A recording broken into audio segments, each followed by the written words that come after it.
ذرا اسے سنیں۔ میرے آقا صلی اللہ تعالیٰ علیہ وسلم کی میلاد کے متعلق بہت سارے لوگ یہ پوچھتے ہیں، مکہ میں جب حضور پیدا ہوئے تھے تو کیا مکہ والوں نے حضور کی میلاد منائی تھی؟ نہیں منائی تھی، تو پھر تم کیوں مناتے ہو؟ جواب میں ہم یہ عرض کرتے ہیں، مکہ میں اس وقت صرف کافر ہی تھے، کافروں کے حق میں نہیں ہے یہ میلاد منانا۔ ہاں، حضور پاک صلی اللہ علیہ وسلم جب مدینے تشریف لے گئے تھے ہجرت کر کے، تو پھر دیکھو مدینے والوں نے کیسا شاندار استقبال کیا تھا۔ جب حضور اکرم صلی اللہ علیہ وسلم تشریف لائے تھے، گلی کوچوں سے نکلے ہوئے مدینہ طیبہ کے ہر گھر سے چھوٹی چھوٹی بچیاں بھی دف بجاتے ہوئے کیا یہ نہیں گنگناتی تھیں؟ ان ثنیات الوداعی وجب الشکر علینا ما دعا للہ داعی۔ یہ کلمات آج بھی پوری دنیا میں گونج رہے ہیں۔ یہ کس کے کلمات ہیں؟ یہ مدینے والوں کے کلمات ہیں جو اپنے آقا کی آمد کی خوشی میں گنگنائے تھے۔ اسی لیے اگر کوئی یہ کہتا ہے کہ مکہ والے حضور کی میلاد نہیں منائے تھے، تو ہم کہتے ہیں تجھے مکہ والے مبارک ہو، ہمیں مدینے والے مبارک ہو۔ مدینے والوں نے تو حضور پاک صلی اللہ علیہ وسلم کی آمد کا شاندار استقبال کیا تھا، تو جس کی قسمت میں مکہ کے کافر آئے وہ جانے، ہماری قسمت میں مدینے کی محبت والے آئے، اللہ کا فضل و احسان۔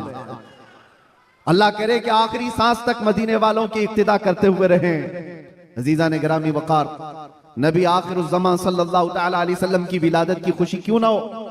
مجھے حیرت ہوتی ہے آج پوری دنیا میں سعودی انا للہ و انا الیہ راجعون، اتنے سخت الفاظ آج تک میری نظر میں شاید ہی کسی بریلوی جو عالم دین ہے اس نے کہے ہوں گے اپنی عید میلاد کو ثابت کرنے کے لیے۔ آگے سلمان صاحب نے اور بھی کیا کچھ کہا ہے وہ بھی ہم آپ کے سامنے چلائیں گے ویڈیو کے آخر میں۔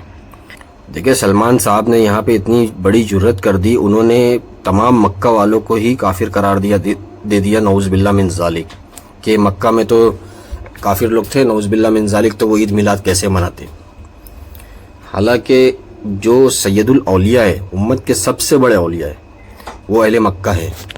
حضرت ابو بکر سے لے کے حضرت علی تک، چاروں خلفائے راشدین رضی اللہ عنہ اجمعین، یہ سب کہاں کے ہیں؟ یہ سب کیا اہل مکہ نہیں ہیں؟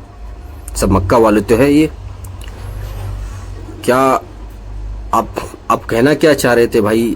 ہمیں تو ابھی تک سمجھ میں ہی نہیں آ رہا آپ کہنا کیا چاہ رہے کہ جو اہل مکہ تھے وہ اصل عاشق رسول نہیں تھے؟ آپ یہ کہنا چاہ رہے کیا مکہ میں سارے کافر تھے؟ نعوذ باللہ من ذالک۔ تو عید میلاد کی دلیل دینے کی چکر میں آپ نے صحابہ میں اتنی بڑی تفریق کر دی، بلکہ جو سب سے افضل صحابہ ہے ان کو اٹھا کے یہ کہہ دیا کہ وہ عاشق رسول ہی نہیں تھے۔ عاشق سے مراد یہ لوگ محبت لیتے، ہم یہ لفظ استعمال نہیں کرتے عاشق کا، ہم تو محبت کا ہی استعمال کرتے ہیں۔ تو یہ یہاں پہ یہ کہنا چاہ رہے ہیں کہ وہ اصل عاشق رسول تھے ہی نہیں، نعوذ باللہ من ذالک۔ بلکہ میں تو یہ دعویٰ کرتا ہوں مکہ والوں سے بڑا عاشق رسول کوئی نہیں ہے، کوئی نہیں گزرا امت میں۔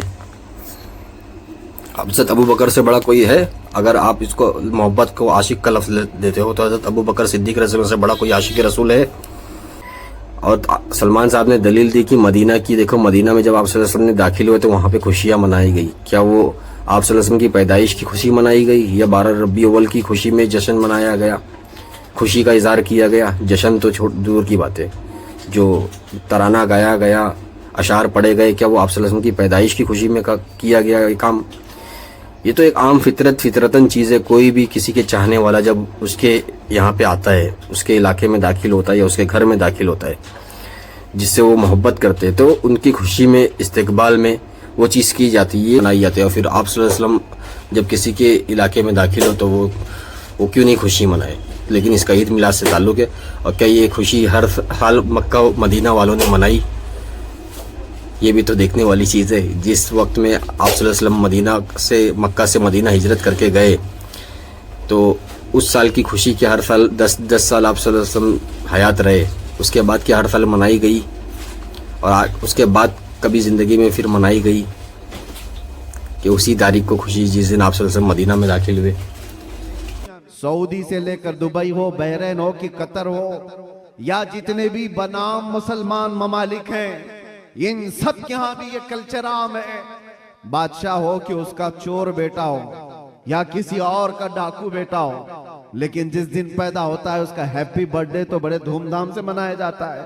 اس وقت کوئی سوال نہیں ہوتا، کوئی اعتراض نہیں ہوتا، اور کہا یہ جاتا ہے کہ یہ تو ایک نارمل سی چیز ہے، کامن چیز ہے، سب جگہ ہو رہی ہے، اس کو ہم دین سمجھ کر کے نہیں مناتے، خوشی سمجھ کر کے مناتے۔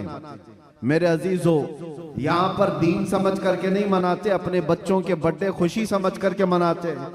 ساری خوشیاں میرے مصطفیٰ کے قدموں پر قربان۔ سب سے پہلی بات یہ ہے، کس اہل حدیث عالم نے یہ کہا کہ عید برتھ ڈے منانا جائز ہے؟